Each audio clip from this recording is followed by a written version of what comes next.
Matagal ko nang pinangarap na makapagtrabaho sa Maynila. Ito kasi ay tinaguri ang lungsod ng mga pangarap, kung saan maraming pagkakataon para sa mga tulad kong naghahanap ng trabaho. Magandang araw po sa lahat. Ako po si Agnes. Ibabahagi ko lamang po ang aking kwento na hango sa tunay kong karanasan. Taong 1992, nang magdesisyon akong umalis ng aming probinsya pasulong sa Maynila. Wala akong kakilala roon, subalit puno ako ng pag-asa na makakahanap agad ng trabaho bilang katulong o kaya'y kasambahay. Sa murang edad kong 20, handa akong harapin ang anumang hamon sa lungsod para lang makatulong sa pamilya. Isang maulap na umaga nang sumakay ako ng bus patungong Maynila. Nagbaon ako ng ilang damit at pagkain para sa biyahe. Naisip ko ring mag-impake ng mga dokumento tulad ng NSO, birth certificate at high school diploma, sakaling kailanganin ito ng magiging amo ko.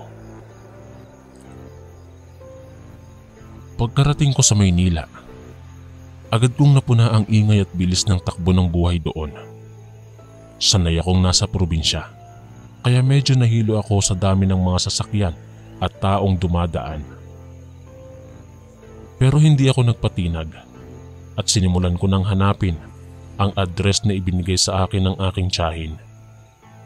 Siya kasi ang nakahanap ng tanggapan ng employment agency na tutulong sa aking makahanap ng trabaho bilang katulong. Pagkababa ko ng bus, sumakay muna ako ng jeep patungong Cubao. Mula roon, sumakay ulit ako ng taxi papunta sa Quezon City, kung saan matatagpuan ang employment agency, at medyo nailang ako nang makita ang laki ng lungsod na para bang walang katapusan ng mga gusali rito. Nang makarating sa employment agency, agad akong pinapirma sa kontrata. Pinapayuhan din ako ng ahente na maging mahinahon at masunuring katulong para hindi magkaroon ng problema sa mga magiging alaga.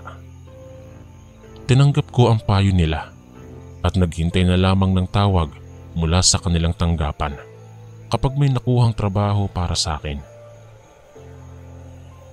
2 linggo ang lumipas nang tawagan ako ng ahente.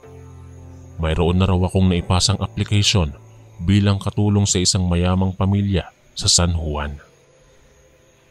Agad akong pumunta sa tanggapan nila kinabukasan para asikasuhin ng mga papeles.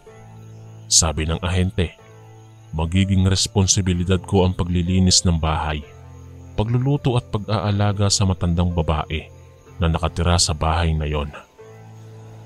Hindi raw magiging madali ang trabaho, pero handa naman akong gawin ito para sa pamilya ko.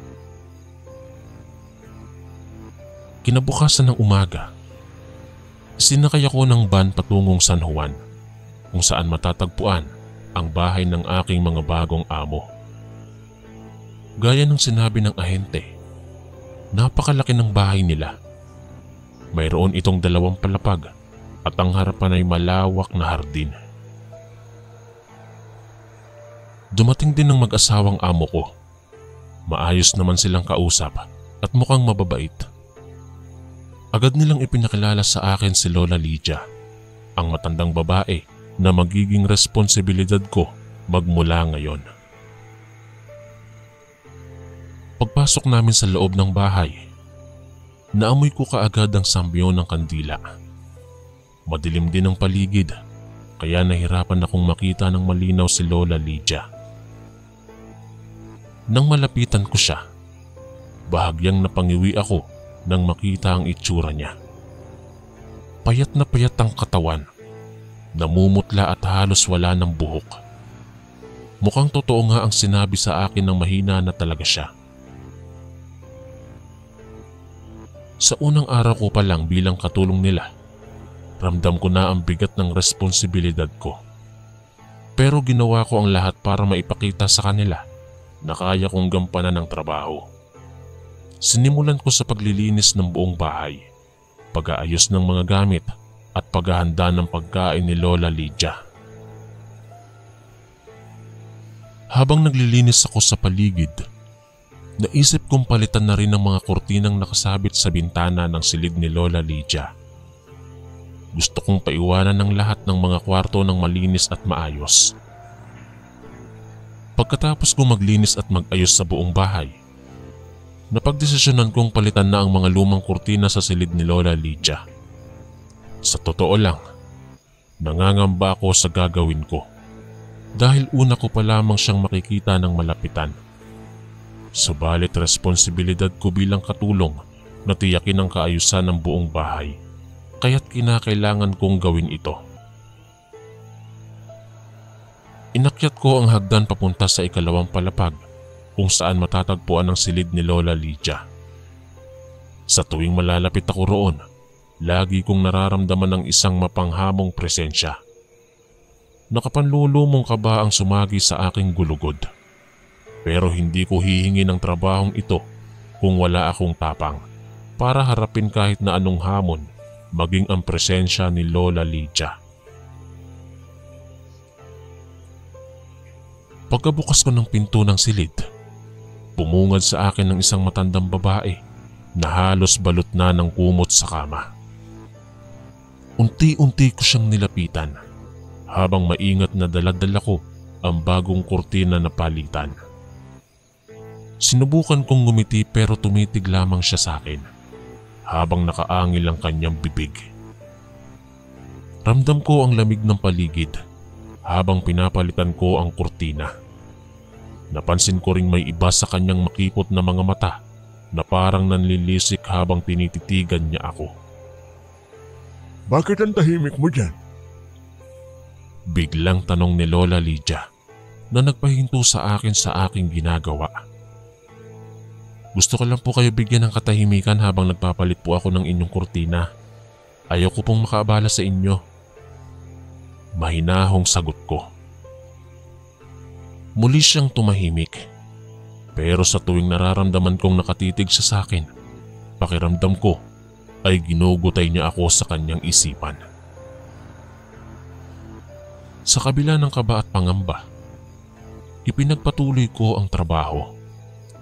Pagkalipas ng ilang minuto, natapos ko na ang pagpapalit ng mga kurtina. Maglalagay na sana ako ng bagong kandila sa lamesa nang bigla niyang hawakan ng aking braso.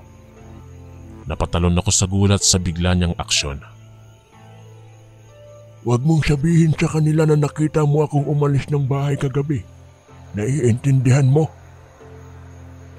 Garalgal na sabi niya na may pagbabantang tono. Napatulala ako.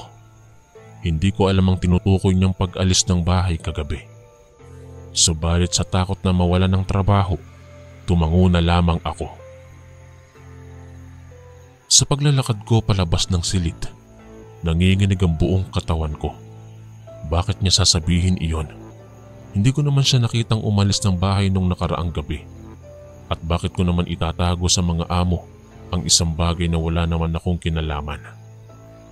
Ang daming tanong pero walang sagot. Ipinagpatuloy ko ang aking mga gawain para makalimutan ang nangyari kanina.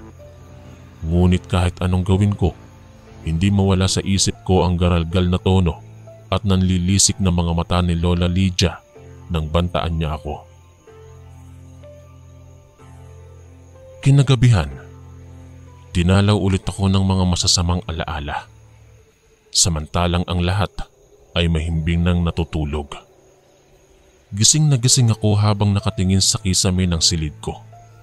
Hindi ko matanggal sa isip ko ang mga salitang binitawan sa akin ni Lola Lydia. Bigla akong natigilan nang marinig ang malakas na tunog sa labas ng bahay. Tila tinig ng isang ibon. Pero alam kong walang ibong gising sa ganitong oras, maliban sa panggabi. Pero mahahalata na hindi iyon pangkaraniwang ibon lang. Dahan-dahan kong tinungo ang bintana upang alamin kung saan ang pinanggagalingan ng tunog. Sa liwanag ng buwan, nakita kong may isang figurang gumagapang palabas ng bakuran. Hindi ko maaninag ng malinaw kung sino. Ngunit nang lumingon ito, ay nakilala ko siya. Si Lola Lydia sa kanyang matandang muka. Nanlaki ang aking mga mata sa pagkabigla. Kaya pala niya sinabi sa akin na huwag ipagkalat na nakita ko siyang umalis. Ngunit bakit siya aalis ng palihim sa ganitong oras ng gabi? Sa sobrang takot at pagkabigla, nanatili lang akong nakatayo roon nang hindi gumagalaw. Tinitigan ko lang si Lola Lydia habang unti-unting lumalayo. Maya-maya pa ay tuluyan na siyang nawala sa aking paningin. Kumaripas ako ng takbo pabalik sa higaan. Ang puso ko ay kumakabog. Hindi ko alam kung ano ang aking gagawin. Sasabihin ko ba ito sa aking mga amo? Ngunit siguradong hindi nila ako paniniwalaan. O hahayaan ko na lang ba itong pagtataksil ni Lola Lydia nang hindi sinasabi sa kanila? Sa gitna ng pagkalito, napagpasyahan kong wag nang banggitin sa aking mga amo. Maaaring hindi nila ito paniwalaan o pakialaman. O kaya na may ako ang pagalitan nila. Kaya't pinili kong manahimik na lamang at magpanggap na walang nangyari. Ngunit sa tuwing daraan ako sa silid ni Lola Lydia o makikita ko siya, lagi ko nang maaalala ang misteryosong pangyayaring iyon. At lagi ring gagambalahin ng takot at pangamba ang puso ko na tila may matinding lihim siyang tinatago sa amin. Matapos ang ilang araw, naging bahagi na ng aking gabi ang pagmamasid kay Lola Lydia na lumalabas ng bahay tuwing gabi ng palihim. Palagi siyang umaalis kapag hating gabi na. Sa tuwing naririnig ko ang kakaibang tunog na animoy daing ng ibon, alam ko nang nakaalis na naman siya. Doon ko nakumbinsido ang aking sarili na isa siyang aswang. Yan lang ang tanging paliwanag kung bakit niya nagagawang gumapang palabas na para bang may buhay siyang katawan. At kung bakit niya kailangan gawin ito tuwing madilim na nang walang nakakakita sa kanya. Ngunit sa kabila nito, umaalis pa rin siya araw-araw. Naisip ko kung aswang nga siya, hindi ba dapat pumapatay siya ng tao kapag nasa labas siya ng bahay? O kaya ay kumakain ng lamang loob o dugo? Ngunit mukhang payapa lang ang paligid tuwing bumabalik siya. Isang gabi, sa halip na manatiling nasa loob ng kwarto, napagdesisyonan kong sundan si Lola Lydia. Mas delikado siguro ito, ngunit nais kong malaman kung saan siya napupunta at ang tunay niyang ginagawa sa labas. Hating gabi na nang marinig ko na naman ang maingay na tunog. Agad akong sumilip sa labas at nakitang papalayo na naman si Lola Lydia. Kahit nanginginig, sumunod ako sa kanya nang hindi nag-aalinlangan. Matagal niyang tinahak ang madilim na kalye hanggang sa makarating kami sa isang sementeryo.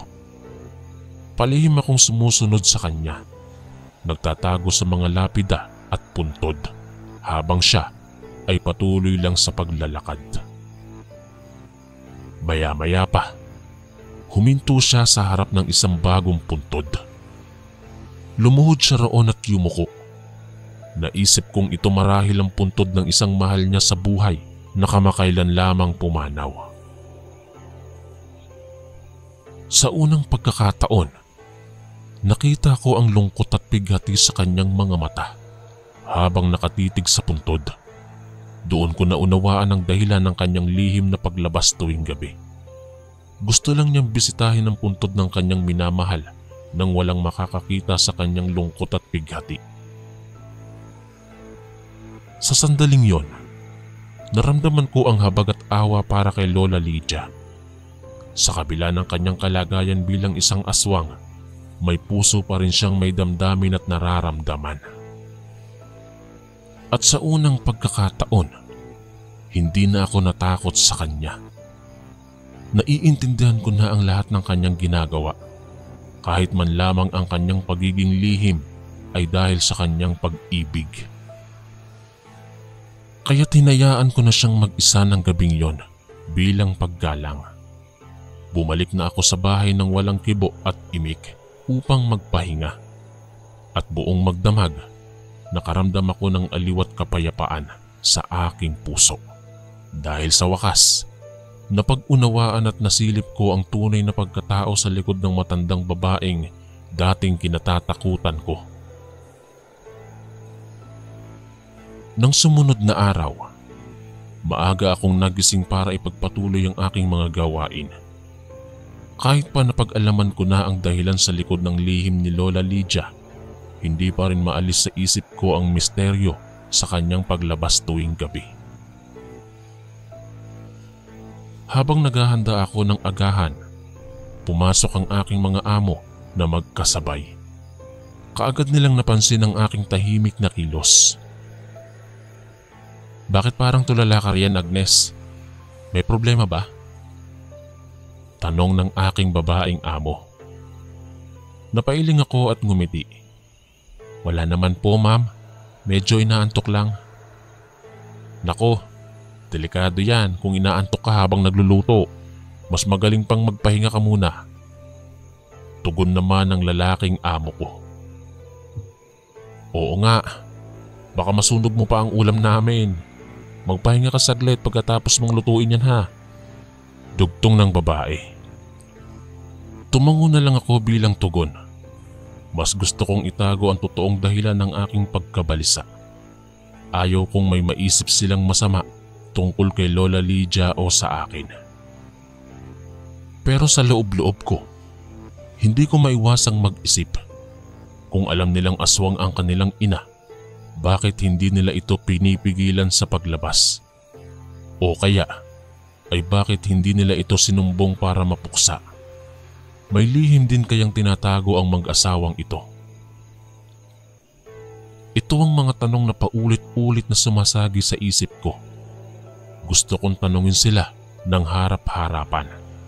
Ngunit takot akong makasagasa o makialam sa bagay na hindi dapat akong makialam. Kaya't ipinagpapatuloy ko na lamang ang aking trabaho ng tahimik. Pagkaluto ng agahan nila, dumiretso na ako sa silid ni Lola Lydia. Habang naghahain ng pagkain, hindi ko mapigilang titigan siya ng matagal. Sa unang pagkakataon, nakita kong may lungkot sa kanyang mga mata. Parang gusto ko siyang yakapin bilang aliw. Ngunit alam kong hindi pwedeng maging malapit sa kanya dahil bilang katulong lamang ako. Kahit napaglaruan na ng takot ang aking damdamin dati, ngayon ay nananaig ang awa at pagmamahal ko para sa matandang babae. Alam ko na ngayong hindi ko dapat siya katakutan. Sa halip ay unawain at alagaan, sapagkat marahil ay gusto niya lang ng kaunting pagmamahal at pangunawa mula sa mga nasa paligid niya. Sa gabing yon, dumalaw ako sa silid ni Lola Lydia bago matulog. Niyakap ko siya ng mahigpit at sinabing magpahinga na siya ng maayos. Tumingin siya sa akin ng gulat, ngunit maya-maya ay ngumiti rin siya. Sa unang pagkakataon, nakita kong muli ang ningning sa kanyang mga mata. At doon ay nalaman kong kahit papaano nakatulong ako sa kanya. Isang masayang umaga ng paggising ko kinabukasan. Maagang bumangon at nagbihis ako upang maghanda ng almusal para sa aking mga amo. Habang nagluluto, masiglang nangingiting awit sa tuwa dahil sa kaaliwan sa puso ko. Para sa akin, wala nang dapat ikatakot pa kay Lola Lydia. Sa kabila ng kanyang pagiging aswang, may puso rin naman siyang puno ng pag-ibig. Kahit pa marahil ay madalas kaming magkasalungat ng pananaw, alam kong may mabuting hangarin din naman siya para sa amin. Nang biglang may marinig akong ingay mula sa silid ni Lola Lydia. Nang pumasok ako upang tingnan kung ano ang nangyari, gulat na gulat ako sa aking nakita. Nakahandusay siya sa sahig, nangingisay at pilit na humihinga habang nakatingin sa akin. Tumakbo ako papalapit sa kanya habang sumisigaw kung anong nangyari at tinulungan siya. Maingat ko siyang iniangat at inupo sa kama. Sa gitna ng kanyang mga daing at paghingal, dama kong kumakapit siya sa aking braso ng mahigpit na tila ba ay ayaw niya akong pakawalan. Hindi ko alam kung paano aaksyonan ang sitwasyon. Nais kong tulungan siya ngunit hindi ko alam kung paano simulan. Sa pagkalito ko, nakarinig ako ng yabag ng mga yapak papalapit. Paglingon ko, nakita ko ang aking mga among nakatayo sa may pintuan. Gulat na gulat sa eksenang bumungad sa kanila. Agad na sumigaw ang amo kong babae kung ano ang nangyari. Tumakbo siya papalapit at saka niyakap ng mahigpit si Lola Lydia. Sa gitna ng kaguluhan, hindi ko alam kung ano ang sasabihin ko. Kahit gusto kong sabihin na nakita ko lang siyang nakahandusay nang pumasok ako, alam kong hindi ko maitatago ang katotohanan. Dahil sa aking pagkaantala, nakita nila ang totoong anyo ni Lola Lydia bilang isang aswang. Alam niyo na pala? Mahinahong tanong ko sa mag-asawang nakatayo sa harapan ko. Tumango ang aking lalaking among nakayakap sa kanyang asawa. Oo, alam naming aswang na si nanay. Matagal na naming alam bago ka pa pumasok dito. Napatulala ako sa pag-amin nila. Alam nyo, bakit hindi nyo siya pinigilan? Dugtong ng babae. Kahit anong gawin namin, ina pa rin namin siya. Mahal na mahal namin siya. Nangingilid ang mga luha sa mga mata ko sa narinig kong pagpapahayag ng kanilang pagmamahal. Doon ko napagtanto kung gaano kadakila ang pag-ibig ng isang pamilya, lalo na para sa isang mahal sa buhay. Hindi hadlang ang kung anumang katangian o kalagayan, sapagkat tunay na pagmamahal ay walang kondisyon at hangganan. Niyakap ko ang mag-asawa habang patuloy kaming pinapanood ni Lola Lydia na unti-unting bumabalik ang sigla. Sa mga sandaling yon, parang naging buo ang aming pamilya sa pagmamahalan at pang-unawa. At doon na silayan ng tunay na kahulugan ng isang tunay na tahanan. Nang gabing yon, hindi ako agad nakatulog. Hindi ko maalis sa isip ang lahat ng pangyayaring nagdaan. Matagal kong iniisip kung paano nila napagtanto na isang aswang si Lola Lydia at bakit sa kabila nito, mahal na mahal pa rin nila siya. Kinabukasan, maagang nagising ang aking diwa. Gusto kong malaman ng mga katanungang bumabagabag sa akin, kaya naghanda agad ako ng almusal at dumiretso sa silid nila. Nadatnan ko ang mag-asawa na magkayakap habang pinagmamasdan si Lola Lydia na mahimbing na natutulog. Napansin nila ang aking presensya, kaya inakbayan ako ng aking babaeng amo at pinaupo sa tabi nila. Alam kong marami kang tanong, Agnes. Mahinahong sabi niya. Matagal na naming alaman tungkol kay nanay. Talagang mahirap tanggapin, lalo na't pamilya mo siya. Tumango ang kanyang asawa. Nung una, gusto naming ipaamag siya o kaya'y patayin para hindi siya makapanakit ng iba. Pero hindi namin nagawa. Bakit po? Tanong ko. Talagang nangingibabaw ang pagtataka. Kasi nga mahal namin siya. Gaano man kalaki ang pagkukulang niya bilang ina at bilang tao. Naiiyak na sagot ng babae. Paano mo sasaktan ng taong minahal mo ng buong buo? Dugtong pa niya. Doon ko naintindihan ang kanilang damdamin. Sa kabila ng lahat, pamilya pa rin nila si Lola Lydia. At ang pamilya ay hindi mo iiwanan anuman ang mangyari. Maya-maya ay dumating ang tiyahin ko na siyang nagrekomenda sa akin sa trabahong ito. Nang makita niya kaming nagkukumpulan ay agad siyang napatigil sa pintuan. "Agnes, ba't kayo nandito? Delikado yan. Alam mo bang..." Naputol ang kanyang pangungusap nang makita niyang tulog si Lola Lydia. Tumayo ako at nilapitan siya. Alam na po nila at alam din nila na alam ko na. Sa unang pagkakataon, nakita kong nanginginig ang aking tiyahin habang nakatingin kay Lola Lydia. Ngayon ko lang napansin ang takot sa kanyang mga mata. Marahil ay alam niya ang tungkol dito bago pa man ako pumasok sa trabahong ito. "Delikado ka riyan, Agnes." Bulong niya.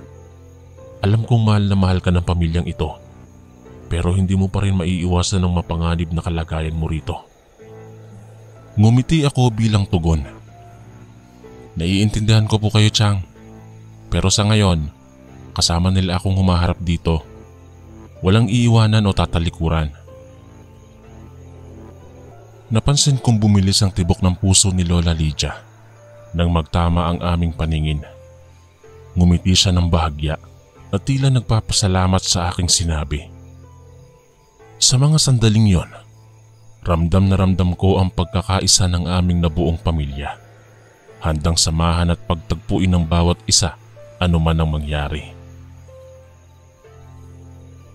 Nang sumunod na araw, bumangon na si Lola Lydia ng maayos na parang walang nangyari. Nagulat ako nang makitang nasa kusina na siya ng maaga. Humihimay ng isda para sa agahan namin. "Lola, hindi na po kailangan. Ako na po ang magluluto." Paalala ko sa kanya. Ngunit ngumiti lang siya bilang sagot. Ipinagpatuloy niya ang paghahanda ng pagkain para sa amin. Maya-maya ay dumating ang aking mga amo. Gulat na gulat sila nang makitang nagluluto ang kanilang ina. Dali-daling sinampulan ito ng aking babaeng amo. "Nay, bakit ka nagluluto? Dapat ipinagpahinga mo muna ang sarili mo." Maalalahaning sabi nito. Ngumiti lamang ulit si Lola Lydia. Naku anak, ayos lang naman ako. Namiss ko lang magluto para sa inyong mag-asawa. Tsaka para kay Agnes na mabait na bata." Sa unang pagkakataon, ramdam ko ang init na pagmamahal mula sa kanya. Hindi ko mapigilang maiyak sa tuwa dahil buong-buo na ang aming relasyon. Habang kumakain, masayang nagkukwentuhan kami tungkol sa aming mga buhay. Parang isang tunay na pamilya lang kami na walang lihim o agam-agam sa isa't isa. Ngunit sa kaloob-looban ko, hindi ko maiwasang mag-alala para kay Lola Lydia. Bagaman wala na ang hiya o pangamba sa amin, tiyak na marami pa ring humahadlang sa kanyang buhay bilang isang aswang. Sigurado akong marami pa siyang pagdadaanan bago siya lubusang matanggap ng mga tao. Pagkatapos kumain, hinila ko siya sa tabi para kausapin ang sarilinan. "Lola, huwag ka sanang mag-alala. Nandito lang kami para samahan ka anuman ang mangyari. Hindi ka namin iiwanan." Tinitigan niya ako ng matagal bago yumakap ng mahigpit. Naramdaman kong nanginginig ang kanyang balikat habang humihikbi. Sa mga sandaling iyon, para bang naipahayag niya ang lahat ng lungkot at pighati na matagal na niyang tinatago. Hinayaan ko lang siyang umiyak hanggang sa huminahon ang kanyang damdamin. Nang kumalma na siya, tsaka ko lang siya binitawan. "Salamat sa lahat, Agnes." Mahinahong bulong niya. "Ikaw ang naging ilaw sa aming madilim na tahanan." Doon ay lalo kong nadama ang senseridad ng aming pagkakaibigan na para bang tunay na magkapamilya na kami. Hindi ko na siya nakitang isang halimaw, kundi isang tao ring may pusong umiiyak at nagmamahal. Isang umaga, abala akong naglilinis ng bahay nang biglang may kumatok sa pinto. Pagbukas ko, bumungad sa akin ang may ngiting mukha ng aking mga amo. "Agnes, gusto naming magpaalam. May importanteng lakad kami ng asawa ko ngayong gabi, kaya ikaw muna ang bahala kay nanay." Paalam ng aking lalaking amo. Tumango ako bilang tugon. Naiintindihan ko ang kanilang pangangailangan bilang mag-asawa na makalabas ng minsan. "Sige po, aalagaan ko si Lola Lydia. Ingat po kayo." "O Isa, aalis na kami. Huwag kayong malungkot dyan ha." Biro ng babae bago tuluyang umalis. Kahit paano ay napangiti ako sa kanilang pagbibiro at walang inggitan sa pagitan namin. Nang gabing yon, tahimik kaming kumakain ni Lola Lydia sa gitna ng aming pinanonood na balita sa telebisyon. Bigla siyang tumayo at naglakad patungo sa kusina. "Lola, saan po kayo pupunta?" Tanong ko. Lumingon siya at ngumiti. "Magluluto lang ako ng dessert para sa atin. Miss ko na kumain ng sapin-sapin." Napangiti ako sa kanyang pagiging thoughtful at muli ay nagpatuloy sa panonood. Ngunit maya-maya, naamoy ko ang usok mula sa kusina. Agad akong tumakbo at nakitang nasusunog na ang nilulutong sapin-sapin ni Lola Lydia. Mabilis kong nilapatan ng tubig ang nasusunog na kawali at inilabas ito sa kusina. Nang maayos na ang lahat, tsaka ko lang naalalang tignan si Lola Lydia. Nakita kong nakatulog na siya sa sopa. Mukha yatang naantok siya habang naghihintay na maluto ang dessert. Napangiti ako sa kanyang katuwaan kahit medyo pumalpak ang pagluluto. Kitang-kita ko ang kasiyahan sa kanyang muka habang gumagawa ng paboritong pagkain. Dahan-dahan kong iniangat si Lola Lydia at dinala sa kanyang silid. Inihiga ko siya sa kama at saka tinakpan ng kumot. Habang mahimbing siyang natutulog, pinagmamasdan ko ang kanyang muka. Sa unang pagkakataon, kitang-kita ko ang katahimikan at kasiyahan sa kanyang muka at tila ba walang iniisip o inaalala. Doon ko napagtantong gaano kahalaga ang maliit na bagay sa buhay. Kahit pa marami siyang pinagdadaanan bilang isang ina at bilang isang aswang, masaya na siya sa simpleng pamumuhay kasama ang kanyang pamilya. At iyon ang pinakaimportanteng bagay. Kaya habang mahimbing siyang natutulog, pinangako ko sa aking sarili na sisiguraduhin kong manatiling masaya at payapa ang aming tahanan anuman ang mangyari. Isang Sabado ng umaga, nang mapagdesisyonan naming magbakasyon sa probinsya. Matagal na rin gusto ng mag-asawang amo ko na dalhin si Lola Lydia doon at ipakita ang magagandang tanawin. Ako naman, nais maibahagi ang eksena ng aking kinalakhang probinsya. Kaya magkakasundo kaming lahat na doon muna kami magbakasyon. Mag-aalauna na ng hapon nang maghanda na kami ng merienda bago umalis. Habang naghihintay sa sasakyan, namili kami ng mga pasalubong at regalo para sa aking mga magulang. Sobrang saya namin lahat na para bang excited na excited sa aming trip. Makalipas ang ilang oras na biyahe, dumating na kami sa aming bayan. Agad ko silang dinala sa lugawan ni Aling Nena, ang pinakamasarap na lugaw sa buong probinsya. Habang naghihintay ng order, nagkukwentuhan kami tungkol sa aming mga buhay nung bata pa kami. Napakasaya kong ibahagi ang aking karanasan sa aking mga amo at mas lalong nakaramdam ako ng pagiging malapit sa kanila. Habang masarap na masarap kaming kumakain, bigla akong nakaramdam ng pagkaantok. Napansin ito ng aking mga amo kaya sabi nila'y magpahinga na muna ako. Subalit bigla silang nawala sa aking paningin at lahat ay nagdilim. Noong magmulat ako ng aking mga mata, nakita ko ang mga nakakatakot na mukha ng aking mga amo habang nakasilip sa akin. Sa takot ay napabalikwas ako at sumigaw. Maya-maya'y nagising na ako. Napag-alaman kong panaginip lang pala ang lahat. Nang makabawi na ako sa sarili ko, tsaka ko lang napansin na wala na ang aking mga amo sa resort. Lola Lydia? Ma'am? Sir? Tawag ko habang mag-isa akong naglalakad sa madilim na daanan. Sa takot ay mabilis kong tinahakang landas pabalik sa bayan. Umaasang sana ay nandoon sila. Sa kalagitnaan ng paglalakad ko, may narinig akong malalim na boses sa likod ko. Huwag kang lilingon.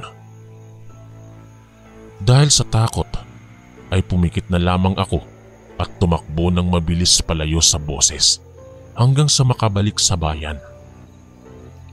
Maya-maya pa, nakita ko silang nakaupo sa labas ng lugawan. Halos mapaiyak ako sa tuwa sa hindi inaasahang pagkikita. Yumakap ako sa kanila at humingi ng paumanhin dahil nag-alala sila sa akin. Subalit ang mahalaga ay magkakasama na kami ulit. At doon napagtanto ko na anumang mangyari, mananatiling buo ang aming pamilya. Pag-uwi namin mula sa bakasyon, ay agad kaming nagpahinga sa bahay. Masaya man ang pagbabakasyon, nakakapagod din ang maghapong biyahe. Kaya habang naghahanda ng hapunan, namili na rin ako ng mga palaman para doon. Habang nagluluto ng nilagang baka, napansin kong ubos na ang asin sa kusina. Kaya habang hinuhurno ito, ay naisip kong pumunta muna sa kamalig upang kumuha ng bagong asin. Madilim at maalinsangan ang loob ng kamalig. Sa gitna ng pagsisikap kong hanapin ang asin, nadinig ko ang isang malakas na tunog sa labas na para bang may biglang bumagsak. Dali-dali akong nagpunta sa pinanggalingang tunog at nakita ko si Lola Lydia na nakahandusay at nanginginig sa sahig. Tila may masamang nangyayari sa katawan niya. Lola, anong nangyayari? Sigaw ko habang nilalapitan siya. Subalit bago pa man ako makarating sa kanya, bigla siyang tumayo ng tuwid at nakatalikod. Ang kanyang ulo ay nakayuko. Ang buhok ay tumatakip sa kanyang muka. Nanlamig ang aking buong katawan sa eksenang yon. Maya-maya, ngumuya siyang tumingin sa akin na para bang hindi niya ako kilala. Sa halip, may ngiti siyang nakakatakot habang dahan-dahang lumalapit sa akin. Ang kanyang mga kamay ay inaabot na parang gusto akong hawakan. Sa takot na baka kagatin ako o saktan, tumakbo ako paalis ng kamalig at mabilis na isinara ang pinto. Naririnig ko pa rin ang kanyang mga halinghing bilang pagsunod sa akin.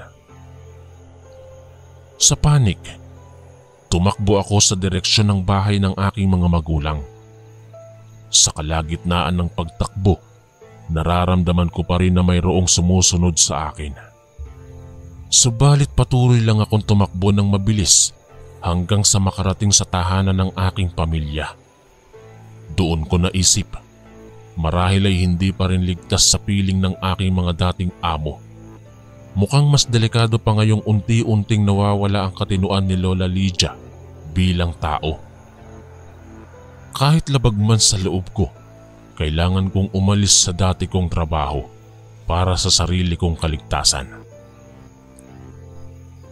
Kinaumagahan, nagpaalam na ako sa aking mga dating amo. Naiintindihan naman nila ang dahilan ng aking pag-alis. Subalit ramdam ko pa rin ang lungkot sa kanilang mga mata.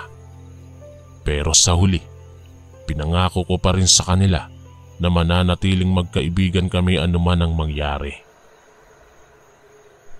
Makalipas ang ilang linggo, nawala na ang takot at pangamba ko para kay Lola Lydia at sa aking mga dating amo.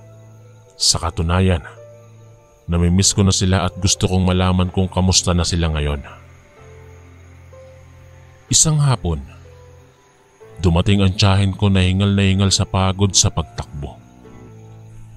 Agnes, si Lola Lydia, nawawala siya. Hinahanap na siya ng kanyang mga anak pero wala silang mahanap na kahit na anong bakas. Sa pagkabigla ko, agad akong kumaripas ng takbo patungo sa dating tinitirhan ko. Sa pag-aalala, hinanap ko siya sa mga kapitbahay at pinagtanong-tanong. Subalit walang nakakita sa kanila ni isa. Nang gabing yon, nagpasya akong maghanap-hanap sa labas. Umaasa na sana'y makita ko man lang siya. Sa gitna ng aking paghahanap, ay nakarinig ako ng mahinang tunog mula sa isang sulok ng kalsada. Sa paglapit ko, nakita ko si Lola Lydia. Subalit mukhang totoong nawawala na siya sa kanyang sarili.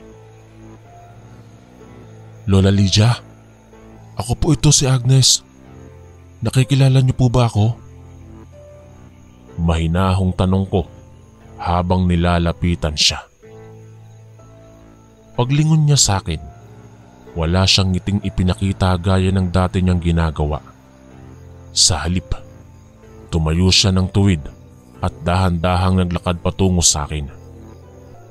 Bago pa man ako makaiwas, bigla niya akong hinawakan at sinubukang kagatin ng aking liig. Sa takot, kumaripas ako ng takbo palayo sa kanya. Subalit habang tumatakbo, naririnig ko pa rin ang kanyang mabibigat na hakbang sa aking likuran. Patuloy lang akong tumatakbo ng mabilis hanggang sa makarating sa aming barangay hall. Doon ko naisip na humingi ng tulong mula sa mga opisyal para harapin ang nawawalang si Lola Lydia bago pa siya makapanakit ng iba. Sa awa ng Diyos, nakita ng mga otoridad si Lola Lydia at agad siyang dinala sa pinakamalapit na ospital. Doon na lamang kami pinayuhang hintayin ang magiging resulta ng kanilang pagsusuri. Habang naghihintay, hindi maalis sa isip ko ang mga ngiti at masasayang alaala ko kasama si Lola Lydia noon. Kahit papaano, ay nalulungkot ako sa kanyang kalagayan ngayon.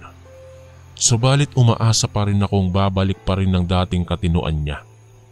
Hinihiling ko sa Panginoon na sana'y gumaling siya dahil gusto ko pa siyang makasama ulit gaya ng dati bilang bahagi ng pamilya ko.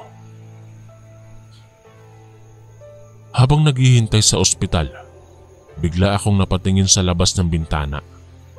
Doon ko nakita ang aking mga dating amo na nakaupo sa isang sulok.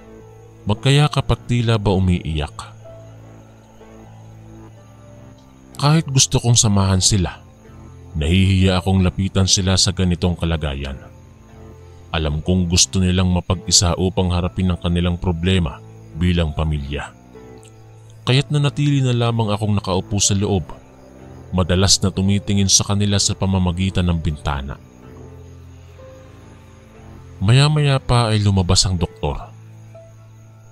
Kamag-anak po ba kayo ni Ginang Lydia del Rosario? Tanong nito.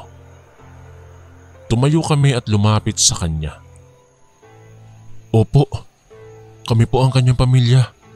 Kamusta na po ang kalagayan niya ngayon, Dok?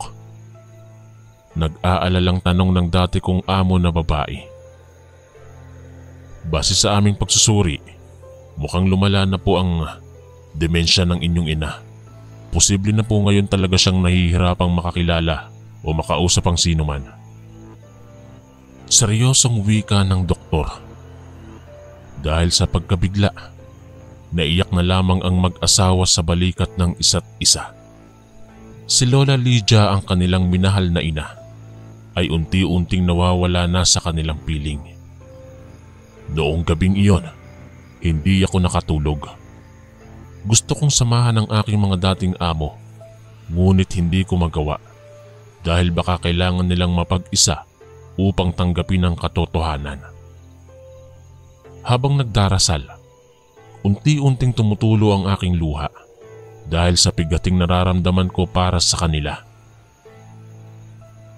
Kinabukasan, nagtungo kami sa silid ni Lola Lydia upang masilayan siya sa huling pagkakataon.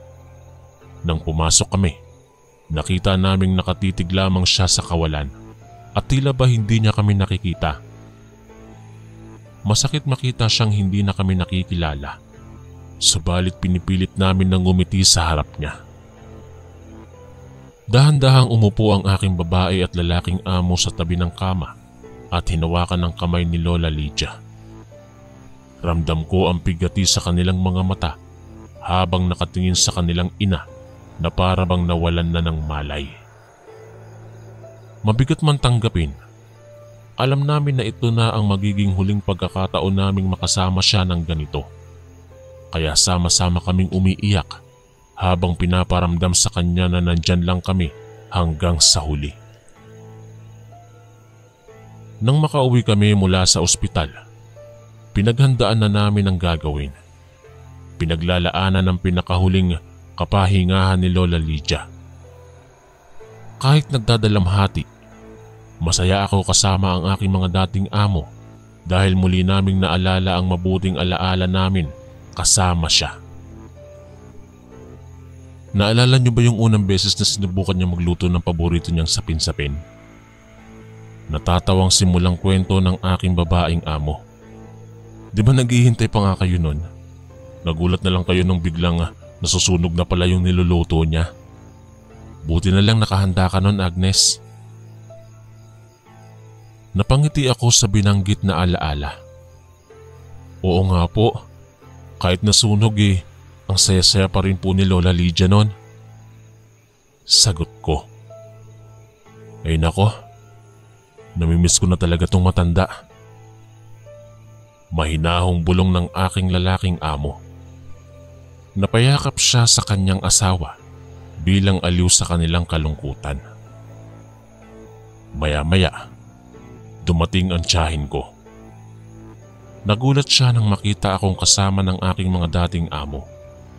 Ngunit nang makita niya ang lungkot sa aming mga mata, naiintindihan niya agad ang nangyayari. Lumapit siya at mahigpit kaming niyakap. Walang sabihang nag-abot kami ng aliw para sa parehong kalungkutang nararamdaman. Kinabukasan, idinaos na ang libing ni Lola Lydia. Maraming dumalo upang ipakita ang respeto at pakikiramay sa kanyang pamilya. Habang isinasakay ang kanyang kabaong sa hukay, umiyak kami ng aking mga dating amo. Sa huling pagkakataon, ipinakita namin ang pagmamahal namin kay Lola Lydia bago isara ang kanyang huling hantungan. Sa araw na yon, magkakasama kaming nananghalian sa dating bahay ni Lola Lydia. Sa kabila ng lungkot, pilit naming binibiro ang isa't isa upang mabawasan ang kalungkutan. Dahil alam namin, kung naririto man si Lola Lydia ngayon, masaya siyang makikitang nagkakaisa pa rin kami bilang pamilya.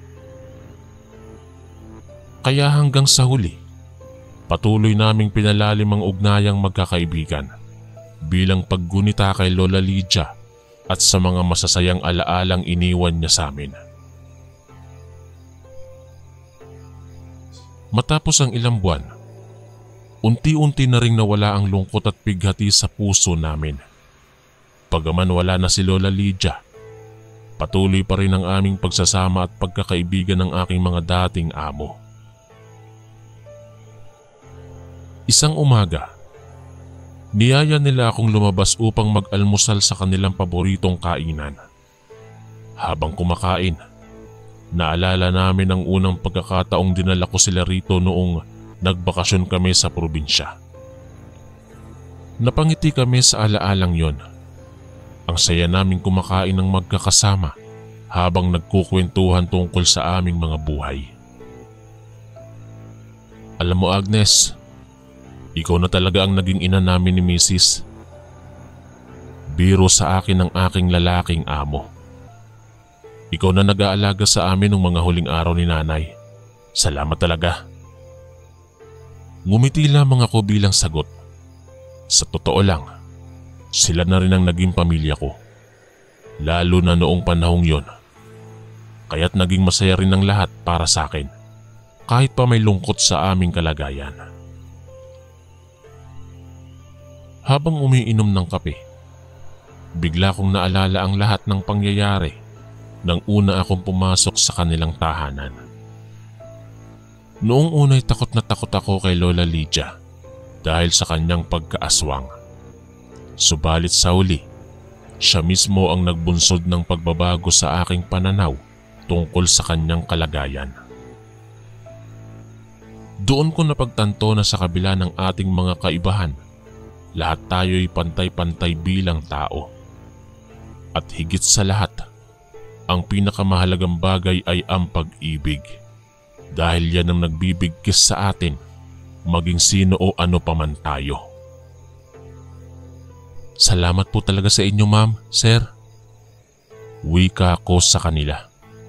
Dahil sa inyo, natutunan kong tanggapin at unawain ang sinuman sa kabila ng pagkakaiba-iba. At syempre, salamat din kay Lola Lydia. Malaki ang naibahagi niya sa buhay ko.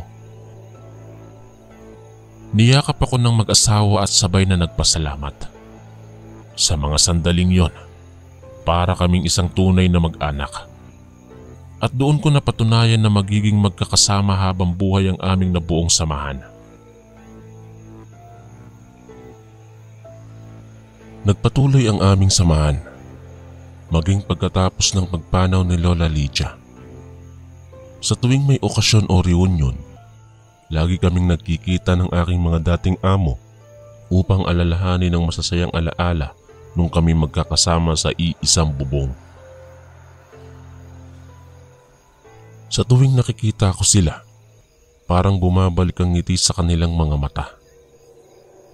Alam kong sa kabila ng lungkot, patuloy pa rin silang nabubuhay sa mabuting alaala ni Lola Lydia. At sa bawat pagtitipon, ramdam na ramdam ang init ng aming pagkakaibigan na para bang isang tunay na mag-anak. Sa ngayon, masaya akong makita silang nakangiti at masigla sa kabila ng pinagdadaanan.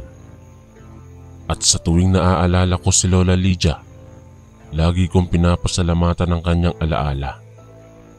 Dahil kung hindi dahil sa kanya, hindi magiging ganito katibay ang ugnayang nagbuklod sa amin ng aking mga dating amo, ang aking ikalawang pamilya.